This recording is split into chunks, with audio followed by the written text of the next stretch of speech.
तो आइए स्टार्ट किया जाए बिहार की मृदा। तो बिहार की मृदा समझने से पहले थोड़ा सा मिट्टी के बारे में समझना होगा कि आखिर मिट्टी होता क्या है। तो देखिए, पृथ्वी का जो धरातल स्थल है जिसपे हम लोग देखते हैं महीन रेत टाइप का छोटा छोटा कण, उसी को मृदा बोला जाता है। लेकिन मृदा निर्माण का जो प्रक्रिया है बहुत जटिल है। मृदा निर्माण की प्रक्रिया हजारों करोड़ों वर्ष में ये पूर्ण होता है।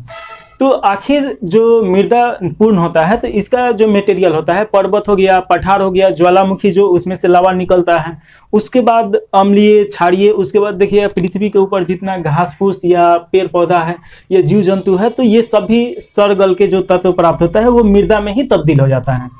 तो ये मृदा जो मिलता है तो सभी जगह सभी स्थल पे देखिएगा तो एक जैसा नहीं मिलता है, क्योंकि मृदा का जो तत्व होता है वो अलग अलग होता है। तो कहीं पे देखिएगा किसी मृदा में चूना ज़्यादा होता है, उसके बाद कलर भी इसका देखिएगा कि एक जैसा कलर नहीं होता है। कहीं पे काली मिट्टी पाया जाता है, कहीं पे रेड मिट्टी पाया जाता है, कहीं पे येलो मिट्टी पाया जाता है, कहीं पे धूसर मिट्टी पाया जाता है। हालांकि पूरे विश्व में देखिएगा तो सबसे ज़्यादा धूसर कलर का ही मृदा पाया जाता है। तो ये कलर भी अलग अलग पाने का क्या कारण रहता है, तो उसके पीछे का कारण है तत्व। यानी कि उसमें देखिएगा जब ह्यूमस ज्यादा होगा तो थोड़ा सा वो पीला टाइप का हो जाएगा, कहीं पे आयरन ज्यादा होगा तो वो रेड टाइप का हो जाएगा। तो ये उसमें का जो तत्व है ये दर्शाता है। वैसे ही हम लोग को यहाँ पढ़ना है बिहार के मृदा। तो बिहार के मृदा का निर्माण के पीछे का कारण क्या है और इसके कलर का और इसके तत्व का क्या कारण है, थोड़ा सा उसके बारे में समझ लेते हैं। तो देखिए, जैसे कि आप देखिएगा कि बिहार का ये मैप है और बिहार जो है भारत के उत्तर पूर्वी क्षेत्रों में पाया जाता है। और बिहार के ऊपर जो देखिएगा कि एक नेपाल देश है और नेपाल में देखिएगा कि हिमालय पर्वत श्रृंखला का एक रेंज है, बहुत बड़ा रेंज है। और हिमालय पर्वत श्रृंखला से बहुत सारा नदी प्रवाहित होते हुए भारत में प्रवेश करता है और ये बिहार में प्रवाहित होता है। तो देखिए, जब वो नदी आता है तो क्योंकि पर्वत पत्थरों से टकराते हुए आता है तो पर्वत को छोटा छोटा टुकड़ा में वो तोड़ देता है और साथ में वहां पे देखिए पेड़ पौधा जो है, घास फूस है और या जीव जंतु है, तो उसमें गिरेगा लोग तो सड़े गलेगा लोग, तो उसमें मिश्रित हो जाएगा लोग। तो जाहिर सा बात है कि वो भी मृदा में तब्दील हो जाता है लोग। तो यहाँ पे देखिएगा कि मेन जो रीजन है, यहाँ पे जो नदी आता है, नदी के साथ जो गाद आता है सड़ा गला, तो यहाँ पे ये निपेक्षित कर देता है। तो यहाँ का मृदा ऐसे निर्माण हुआ है नदियों के द्वारा। अब बात किया जाए कि बिहार का सबसे ज्यादा मृदा जो निर्माण हुआ है वो कौन सा मृदा है, तो जलोढ़ मृदा है। और जलोढ़ मृदा को दो भागों में बांटा गया है, एक नवीन जलोढ़ जिसे खादर के नाम से जाना जाता है, एक प्राचीन जलोढ़ यानी कि पहले उसमें निर्माण हुआ था लेकिन वहां पे फिर नदी प्रवाहित नहीं हुआ, बाढ़ नहीं पहुंच पाया तो वो पुराना हो गया, तो उसे बांगर के नाम से जाना जाता है। एक एक करके सभी के बारे में जाना जाएगा। तो देखिए, सबसे पहले यहाँ से मान के चलिए कि देखिए ये आपका पूर्वी और पश्चिमी चंपारण का क्षेत्र है और ये जो देखिएगा कि ये संकीर्ण क्षेत्र आपको दिखाई देगा, तो ये तराई मिट्टी है और ये पर्वतीय पादीय मिट्टी है, ये बांगर मिट्टी है। उसके बाद जो देखिएगा कि ये जो ब्लू में दिखाई दे रहा है ये जलोढ़ मृदा है, ये जो बीच में दिखाई दे रहा है ये टाल मृदा है और ये देखिएगा तो ये पुरानी जलोढ़ मृदा यानी करैल या कैवाल के नाम से जाना जाता है। और ये जो आपको ग्रीन में दिखाई दे रहा है लाल पीला, ये काली मृदा के नाम से जाना जाता है। साथ में ये देखिएगा कि लाल बलुआ मिट्टी और ये बलथर मिट्टी है या बलसूरी मिट्टी है। तो ये इस प्रकार ये देखने को मिलता है। तो ये तो एक बार इसको देख लीजिए, उसके बाद एक एक करके पढ़ा जाए। तो देखिए, जो ये मृदा आपको दिखाई दे रहा है पर्वत पादीय मृदा, तो यहाँ से क्या होता है कि यहाँ से बहुत सारा नदी बिहार में प्रवेश करता है और बिहार में प्रवेश करने के बाद होता क्या है कि जो पत्थर का टुकड़ा छोटा छोटा कण लेके आया है यहीं पे ये निक्षेपित हो जाता है और यहीं पे ये रुक जाता है और जो बारीक कण रहता है एकदम पतला सा रेत के टाइप का, वो नदी के साथ में ये प्रवेश कर जाता है। जो बिहार का विशाल मैदान है यहाँ पे प्रवेश करता है और यहाँ पे नदी के साथ प्रवेश करने के कारण जब यहाँ पे बाढ़ आता है तो ये चारों तरफ उसको फैला देता है और 1-2 इंच हर साल देखिएगा कि वहाँ पे मिट्टी जो गाद रहता है वो बढ़ जाता है, जो कि नवीन जलोढ़ वो बना देता है।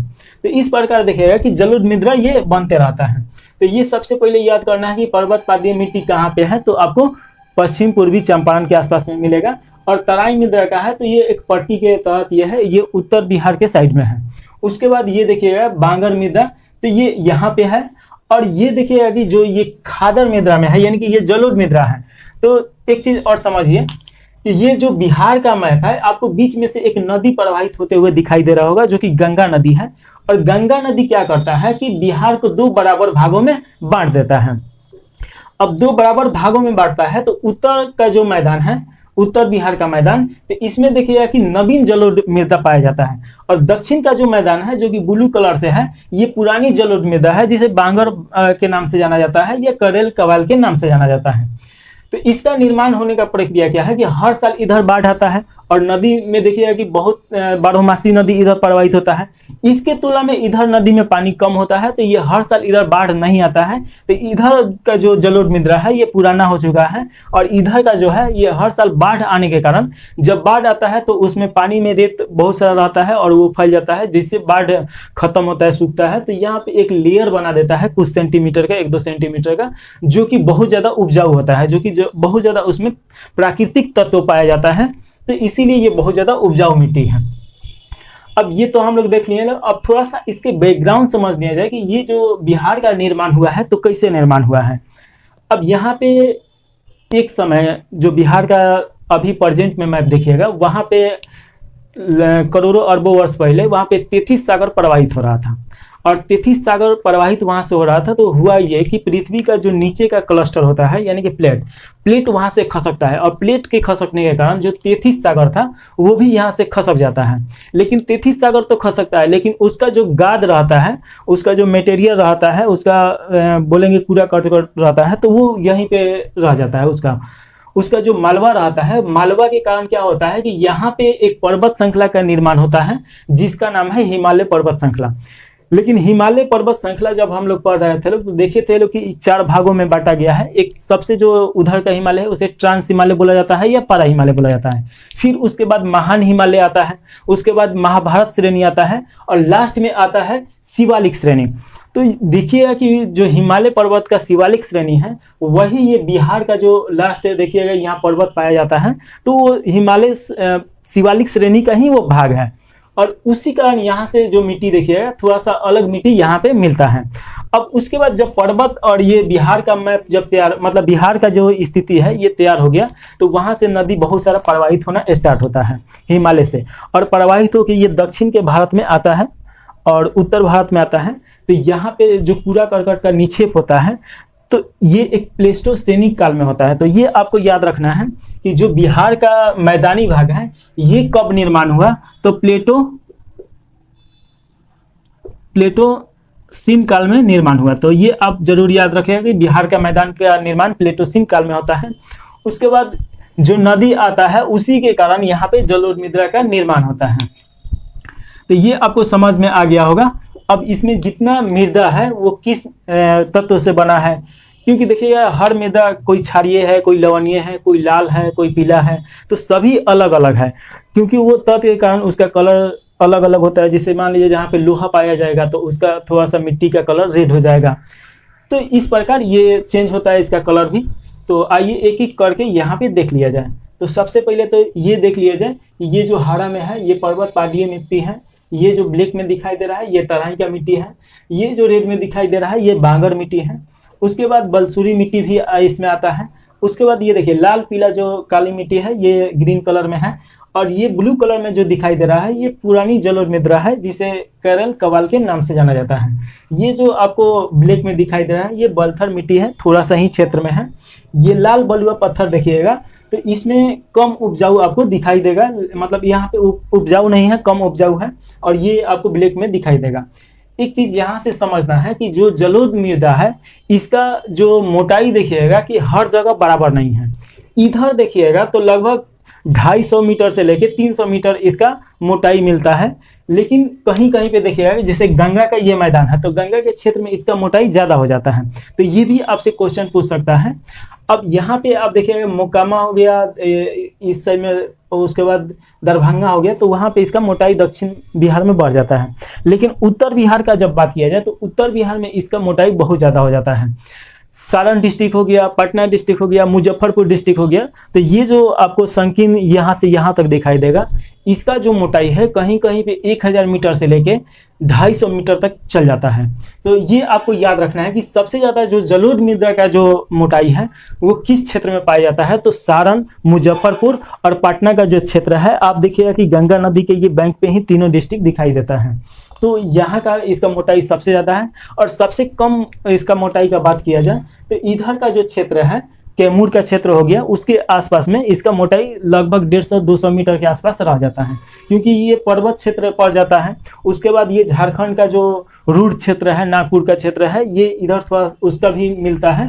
तो जिसके कारण ये रुखरा टाइप का है और पथरीला टाइप का है, तो वहाँ पे मिट्टी का मोटाई कम हो जाता है। तो ये आपको जरूर याद रखना है। नोट बना रहे हैं तो वहाँ पे नोट करके और इसको लिख लीजिए, क्योंकि यहाँ से क्वेश्चन आने ही वाला है। अभी तक क्वेश्चन इससे नहीं पूछा गया है, लेकिन जरूर अब पूछा जाएगा। तो ये हो गया। तो अब थोड़ा सा देखिए, मिट्टी का निर्माण तो वही चीज़ है, इसको लिख दिए हैं। चट्टानों के टूटने फूटने तथा पूरा जैसे पेड़ पौधा हो गया, जीव जंतु हो गया, उसके सड़ने गलने के बाद रासायनिक और भौतिक परिवर्तन इसमें आता है। जब इसमें मिश्रित होता है तो उसमें जो परिवर्तन आता है और जो उससे बनता है तत्व, उसी को मृदा बोला जाता है। तो ये आपको अच्छी तरीके से समझ में आ गया होगा। अब एक एक करके सभी मृदा के बारे में पढ़ेंगे लोग। तो सबसे पहले तो एक और चीज़ ध्यान दीजिए कि जैसे पर्वत पादीय मृदा हो गया, तराई मृदा हो गया, बलसूरी मृदा हो गया और ये खादा जलोढ़ मृदा हो गया। तो ये जो चारों मृदा है ये उत्तर भारत का मृदा है। और ये जो 4 मृदा दिखाई दे रहा है, ये नीचे से इसको हम ये भी कर दे रहे हैं, तो ये आपका हो जाएगा दक्षिण बिहार का मृदा। तो ये आपको जरूर याद रखना है, क्योंकि अगर पूछ दिया कि दक्षिण बिहार की मृदा कौन कौन है, उत्तर बिहार की मृदा कौन कौन है, तो मैप पे पढ़े रहिएगा तो आसानी से बता पाइएगा। और ये इस पे भी थोड़ा सा लिख दीजिएगा कि ये उत्तर बिहार की मृदा है और ये दक्षिण बिहार की मृदा है। अब यहाँ पे हम लोग को सबसे पहले पढ़ना है पर्वत पादीय मिट्टी। तो पर्वत पादीय मिट्टी में देखिएगा कि अपर्दित चट्टानों के छोटे छोटे टुकड़े से बना है। तो जैसे हम आप लोगों को पहले ही समझाया है कि जो 33 सागर था, यहाँ से खसका और वहाँ पे हिमालय पर्वत का निर्माण होता है। उसके बाद जब नदी प्रवाहित होता है तो बहुत सारा टुकड़ा लेके आता है छोटा छोटा। तो जो मोटा मोटा मतलब टुकड़ा रहता है पत्थर का, कंकड़ टाइप का, तो ये यहीं पे निक्षेपित हो जाता है। अब जाहिर सा बात है कि आप मान के चलिए कि एक बाल्टी में पानी है और उसमें बालू डाल दीजिएगा, तो जब उसको फेंकिएगा जो मोटा मोटा होगा टुकड़ा वो नज़दीक रह जाएगा और जो छोटा छोटा रहेगा पानी के साथ बह जाएगा। तो वैसे ही क्या होता है कि जो छोटा छोटा टुकड़ा रहता है यहीं पे पथरीला टाइप का रुक जाता है और एक अलग ही मिट्टी का निर्माण करता है। यहाँ पे देखिएगा कि ये उपजाऊ कम होगा, यानी कि अब देखिए मिट्टी तो वहाँ पे रहता नहीं है, पत्थर टाइप का रहता है, लेकिन वहाँ पे जो पेड़ पौधा है, वन है, तो वन वहाँ पे बहुत ज़्यादा देखने को मिलता है। तो अब देखिएगा कि टाइगर जो रिजर्व है, वाल्मीकि टाइगर रिजर्व, ये भी पश्चिम चंपारण में ही देखने को मिलता है, क्योंकि वहाँ पे जंगल है। और इधर देखिएगा कि यहाँ पे जंगल मिलता नहीं है, क्योंकि ये मैदानी भाग है, ये समतल है, हर साल बाढ़ आता है, हर साल इसको प्लेन बना के जाता है। ये कृषि के लिए उपजाऊ भूमि है और यहाँ पे ये वन के लिए भूमि सुयोग्य है। तो इसका निर्माण ऐसे होता है। इसका रंग भूरा रंग का है और ये अम्लीय है। तो ये भी याद रखना है कि ये जो मृदा होगा यहाँ का अम्लीय होगा और इसका कलर भूरा होगा। उसके बाद अगर बात किया जाए कि ये कहाँ पे है प्रमुख क्षेत्र, तो पश्चिम चंपारण के उत्तर पश्चिम भाग में है, तो मान के चलिए पश्चिम चंपारण में ही है। उसके बाद अगर बात किया जाए तो ये अनउपजाऊ है। तो ये आपको हम पहले ही समझा दिए हैं कि यहाँ पे कृषि नहीं हो पाता है, लेकिन वन क्षेत्र बहुत ज़्यादा है। कृषि नहीं होने का मतलब ये नहीं है कि साफ नहीं होता है, वहाँ पे फूल हो गया, चाहे फल हो गया या सब्जी हो गया, ये सब का कृषि आसानी से हो पाता है। यानी गहन कृषि नहीं हो पाता है, जैसे धान गेहूँ का कृषि हो गया, तो ये नहीं हो पाएगा। उसके बाद अगर बात किया जाए तो तराई क्षेत्र, तो तराई मिट्टी के बारे में थोड़ा सा पढ़ लिया जाए तो देखिए ये रेत और कंकड़ युक्त ये भी मिट्टी है। तो यहाँ से भी तो देखिए बहुत सारा नदी प्रवेश करता है, तो ये भी यहाँ पे वैसे ही मिट्टी का निर्माण होता है। ये भी भूरा और हल्का पीला दिखाई देता है। तो ये आपको याद रखना है कि ये भी भूरा है लेकिन हल्का पीला दिखाई देता है। ये भी पश्चिम चंपारण से लेके और किशनगंज के आसपास, मतलब किशनगंज आपको यहाँ पड़ेगा और पश्चिम चंपारण जो पड़ेगा यहाँ पड़ेगा। तो यहाँ पे किशनगंज से लेके पश्चिम चंपारण का एक संकीर्ण जो 8 से 10 किलोमीटर के चौड़ाई का एक मिट्टी का परत मिलता है, उसी का नाम है तराई मिट्टी। अब यहाँ पे थोड़ा सा एक और चीज़ समझिए कि कहीं कहीं पे देखिएगा कि ये सब जो क्षेत्र है जो नदी प्रवाहित होता है, तो इन सब क्षेत्रों के नीचे से नदी प्रवाहित होता है और फिर 8-10 किलोमीटर जाके फिर वो नदी ऊपर आ जाता है। इसका क्या कारण है कि पत्थर है, तो पत्थर के नीचे से पानी आसानी से निकल जाता होगा। तो ये देखने को मिलता है ऐसा। जब भारत का हम लोग पढ़ेंगे लोग मृदा, तो उसमें जरूर ये हम लोग पढ़ेंगे लोग कि यहाँ पे क्या होता है। उसके बाद अगर बात किया जाए कि यहाँ पे भी देखिएगा कि गहन कृषि नहीं हो पाता है, लेकिन धान, पटसन और गन्ना के लिए ये उपयुक्त है। यहाँ पे धान भी अच्छा होता है और गन्ना सबसे ज़्यादा इधर देखिएगा कि गन्ना होता है। तो देखिए चीनी जो मिल है, चीनी मिल की संख्या इस साइड में बहुत ज़्यादा है। इधर तो चीनी मिल बहुत कम है, ना के बराबर है, लेकिन उस साइड में चीनी मिल बहुत ज़्यादा है। उसके बाद अगर बात किया जाए बलसुंदरी मिट्टी, चूना व क्षार युक्त गहरा ये भूरा रहता है। तो बलसुंदरी मिट्टी जो है इसके आसपास में पाया जाता है, जैसे कि सहरसा हो गया, चंपारण हो गया, पूर्णिया हो गया, सारण हो गया, मुजफ्फरपुर हो गया। ये जो क्षेत्र देखिएगा तो एक लाइन में नहीं है, इसीलिए इसका हम नहीं बनाए हैं। तो इसमें भी पाया जाएगा, यहाँ पे भी पाया जाएगा, मुजफ्फरपुर का क्षेत्र है यहाँ पे भी पाया जाएगा, पूर्णिया में भी पाया जाएगा, तो यहाँ पे मिलता है। इसमें चूना व क्षार युक्त रहता है, यानी कि चूना का अच्छा खासा मात्रा रहता है। तो ये अम्लीय होगा मिट्टी, गहरा और भूरा और सफ़ेद। गहरा भूरा रहता है, जो मिट्टी देखिएगा तो धूसर कलर का ही होता है, भूरा कलर का, और यहाँ पे कुछ सफ़ेद भी मिलता है। इसमें देखिएगा कि गन्ना, धान, गेहूं, मक्का और तंबाकू का खेती बहुत अच्छा खासा होता है। इसके बाद देखिएगा कि उत्तर भारत का जो लास्ट मिट्टी है, 8 में से 4 उत्तर भारत और 4 दक्षिण भारत। तो इसमें लास्ट जो मिट्टी है जिसका नाम है खादर। अब ये जो खादर मिट्टी है ये नवीन जलोढ़ है। जैसे कि आप जलोढ़ मृदा 2 भागों में बांट सकते हैं, एक जलोढ़ मृदा जो नवीन होगा और एक जलोढ़ मृदा जो पुराना होगा। तो जो पुराना रहता है उसे बांगर बोला जाता है, जो नवीन रहता है वो उसे खादर बोला जाता है। और नवीन क्यों रहता है कि जैसे कि देखिए नदी जब प्रवाहित होता है तो यहाँ पर्वत जो हिमालय पर्वत है वहाँ से 12मासी नदी निकलता है, और जब ये उत्तर बिहार में आता है तो हर साल देखिएगा कि बाढ़ आता ही आता है इस साइड में। वहाँ पे बाढ़ में जो रेत रहता है बहुत पतला पतला, उसमें मिल के और ये चारों तरफ फैला देता है। अब जैसे बरसात खत्म होता है और बाढ़ का जो पानी जैसे सूखता है तो वहाँ पे एक रेत बन जाता है 1-2 सेंटीमीटर का, और वो जो मिट्टी का निर्माण होता है उसमें बहुत ज़्यादा पौष्टिक होता है, उर्वरक, प्राकृतिक उर्वरक बहुत ज़्यादा होता है। तो वहाँ पे जो कृषि होता है बहुत अच्छी तरीक़े से होता है और बहुत उपयोगी कृषि होता है। तो ये आपको याद रखना है। इसमें चूना और क्षार की कमी होता है, तो इधर देखिएगा कि चूना और क्षार की कमी रहेगा। उसके बाद ये भूरा और काला कलर का होता है। तो देखिएगा कि जो इसके आसपास में जितना सारण डिस्ट्रिक्ट हो गया या इसके आसपास में जितना डिस्ट्रिक्ट है पटना वटना, तो वहाँ का जो मिट्टी होता है धूसर कलर का, यानी कि भूरा कलर का ही मिट्टी पाया जाता है। इसमें देखिए मुजफ्फरपुर, मुंगेर, चंपारण, पूर्णिया, सहरसा, दरभंगा, भागलपुर, सारण ये भी आएगा इसमें। इसमें देखिएगा कि जूट, गन्ना, धान, गेहूं, मक्का, चना, अरहर आदि, यानी कि लगभग हर चीज़ का इसमें कृषि पॉसिबल है और कृषि अच्छा खासा होता है। ये तो चारों हम लोग उत्तर बिहार के बारे में हम लोग पढ़ लिए लोग। अब हम लोग दक्षिण बिहार के जो मिट्टी है उसके बारे में पढ़ा जाए तो सबसे पहले बांगर या पुरानी जलोढ़ मिट्टी। तो ये देखिए, ये जो ब्लू कलर में आपको दिखाई दे रहा है यही आपका बांगर या जलोढ़ मिट्टी है। इसका निर्माण भी नदी के प्रवाह से ही हुआ, लेकिन होता यह है कि जो प्लेटोसीन काल रहता है यहाँ से गंगा नदी प्रवाहित होने लगता है। तो ये सब जितना नदी आ रहा था, अब पूरा बिहार से प्रवाहित हो रहा था, वो गंगा नदी में मिल गया, और गंगा नदी प्रवाहित होते होते ये जाके बंगाल के खाड़ी में पहुंच जाता है इसका पानी। तो इधर का जितना नदी है इधर नहीं आ पाता है। और उसके बाद देखिए इधर का जो नदी रहता है ये तो 12मासी नदी नहीं है, ये बरसात के दिन में इसमें पानी आता है, यानी बरसाती ये नदी है। तो इधर बाढ़ का जो समस्या है वो नहीं आता है, लेकिन साथ में यहाँ पे नवीन जलोढ़ मृदा नहीं मिल पाता है, ये पुराना ही जलोढ़ मृदा है। तो इसका नाम बांगर या पुरानी जलोढ़ मृदा या कैवल कराल के नाम से भी जाना जाता है। इसमें देखिए क्षार एवं अम्लीय होता है, ह्यूमस की इसमें कमी होगा। उसके बाद देखिएगा कि ये भी गहरा भूरा कलर का होता है, ये भी धूसर कलर का होता है। ये आपका गया, पटना के दक्षिणी भाग, उसके बाद रोहतास, ये सब क्षेत्र में पाया जाता है। इसमें भी कृषि किया जा सकता है, कुछ हद तक रासायनिक केमिकल मिला के यानी उर्वरक मिला के आसानी से कृषि किया जा सकता है। ज्वार, बाजरा, अरहर, धान, गेहूँ इसका प्रमुख कृषि मतलब इसका कृषि है। उसके बाद बात किया जाए टाल मिट्टी का जो निर्माण हुआ है, ये गंगा नदी जो प्रवाहित हो रहा है यहाँ से 8 से 10 या 8 से लेके 12 किलोमीटर की चौड़ाई में यहाँ से लेके यहाँ तक ये मिट्टी का निर्माण होता है। इसमें देखिए बारीक से लेके मोटी कणों वाली धूसर रंग की भारी मिट्टी मिलता है। अब गंगा किनारे आप जाइएगा तो वहाँ पे देखिए रेत मिलता है, और रेत वो धूसर कलर का होता है, वही आपका टाल जो मिट्टी है वही है, और वही 8 से 10 किलोमीटर में यहाँ पे पाया जाता है। इसमें बात किया जाए, पटना हो गया, बाढ़ हो गया, मुंगेर हो गया, भागलपुर हो गया, ये सभी देखिएगा कि नदी के किनारे ही हैं। इसमें दलहन का खेती बहुत अच्छा तरीका से होता है, उसके बाद तिलहन का और गेहूं का भी खेती होता है।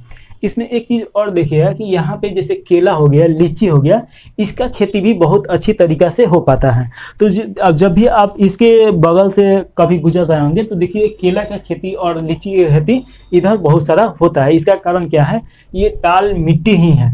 तो ये आपको याद रखना है कि जो दक्षिण बिहार है वहाँ से, ये हालांकि उत्तर बिहार में भी मिलता है लेकिन उत्तर बिहार में कम मिलता है, लेकिन दक्षिण बिहार से जो क्षेत्र है गंगा नदी के सटे हुए, तो 8 से 10 किलोमीटर के चौड़ाई में एक पट्टी बना है जो कि टाल मिट्टी में आता है।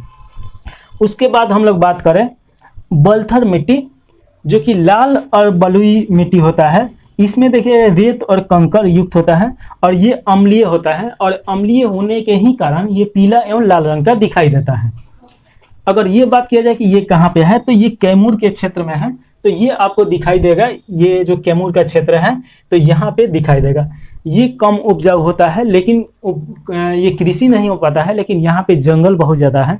उसके बाद जंगल है तो जीव जंतु बहुत ज़्यादा पाया जाता है। यहाँ पे कृषि जो होता है ज्वार, बाजरा, अरहर, यानी कि मोटा अनाज के लिए ये फेमस है। तो आपसे अगर पूछा जाए कि मोटा अनाज किस क्षेत्र में बिहार में होता है या मोटा अनाज के लिए कौन सा फेमस है, तो आप बताइएगा कैमूर का क्षेत्र। उसके बाद देखिए अभ्रक मिट्टी। तो अभ्रक मिट्टी अगर बात किया जाए तो इसमें अभ्रक के प्रधानता होगा। तो आप जानते हैं कि पूरे भारत में सबसे ज़्यादा अभ्रक बिहार में ही पाया जाता है।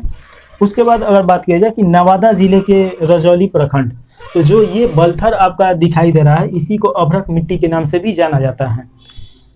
मोटे अनाज व मक्के मतलब ये अनउपजाऊ मिट्टी है, और यहाँ पे मोटे अनाज होता है। जैसे अनउपजाऊ मिट्टी का मतलब क्या हो गया, राजस्थान का भी मिट्टी देखिएगा कि वहाँ पे अनउपजाऊ है और वहाँ पे भी मोटा अनाज बहुत सारा होता है।